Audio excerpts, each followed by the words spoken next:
எப்போது அனைவரும் சமம் என்று உங்களுக்கு தோன்றுகிறதோ அப்பொழுதே சிவன் உங்களுடன் இருக்கிறார் என்பதை உணருங்கள். இரண்டாவதாக, சிவன் உங்களுடன் இருந்தால் நீங்கள் சாத்வீகமான நல்ல ஆரோக்கியமான உணவுகளை சாப்பிட ஆரம்பிப்பீர்கள். ஆரோக்கியமற்ற உணவுகளை உங்களுக்கு பிடிக்காமல் போகும்.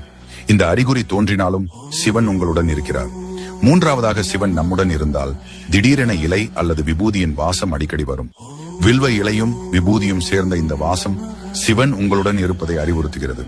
நான்காவதாக, அதிகாலையிலேயே விழிப்பு வருவது, சிவ மந்திரங்கள் உச்சரிப்பது, அடிக்கடி சிவன் பற்றிய விஷயங்களை காதால் கேட்பது அல்லது பார்ப்பது போன்றவை நிகழ்ந்தாலும் சிவன் உங்களை நெருங்குகிறார்.